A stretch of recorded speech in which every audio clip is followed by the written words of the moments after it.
Today I will tell you the story of how I ruined the day of a very famous K-pop star. I also love how I'm the only person who comes on here with wet hair, no makeup, glasses, looking like Rudolph the Red-Nosed Reindeer, and not really giving a damn because I'm at home and I am not gonna cake my face because, like, ew. To set the scene, my dad had graciously flown me to Los Angeles so I could audition in person to become a dance trainee at SM Entertainment. Now, if you don't know what company SM Entertainment is, they're behind Girls' Generation, Red Velvet, aespa, EXO, a million other groups that are just iconic. And I was hoping to become a trainee because they're some of the best dancers in the world.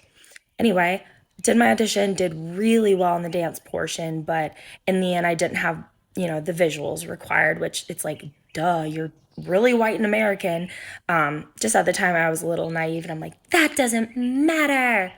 I wish it didn't, but Anyway, after that evening, I went to work out in the gym because I was very in shape at that time for dance and had a six pack. I missed those days. Anyway, a very gorgeous man walks in and I'm like, oh, he's Korean. He must have been like part of the staff because the whole hotel was just like the staff and, contestants essentially. So I wave at him, like, hey, what's up? And get back to my workout. But then I keep thinking, I'm like, he looks really familiar, like really familiar. I was like, was he the person who helped me with my audition? Was he one of the judges? I just couldn't place it. But then as I'm getting off the treadmill, I see these two girls trying to get into the gym because it's like a glass door. And I instantly thought, oh, they forgot their key card because I had done the same thing earlier. I had to go back down to my room to get it because there was no way in the gym. So I'm like, hey, that happens to me all the time. Come on in. And then I realized I had unleashed the Kraken because these girls did not work out. They stood behind a workout machine, giggling and like so giddy about staring at this man. And that's when it hit me. I was like, shit. He's a member of the very famous K-pop group BtoB. Anyway, the girls left, after 10 minutes, and I kind of like nodded to him like, I'm so sorry, I had no idea. And he's probably used to it, so he gave me that look of like, it's fine, it wasn't your fault. But then it gets worse.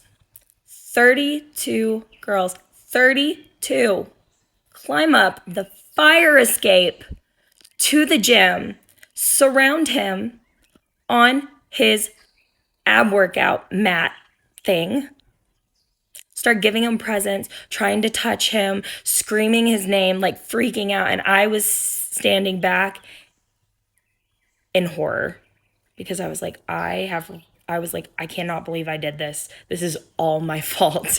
And he was super sweet. He dealt with those girls for like 30 minutes before. I don't remember how we got them out of there. I think I helped, but we were like, yeah, go home to your parents.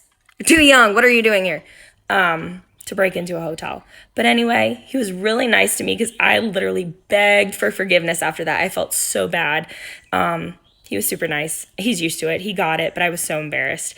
And then, because, couldn't just end there, we met them the next day. My dad was going to get his morning coffee, and if you know dads before their morning coffee, they are not exactly the sweetest, happiest people.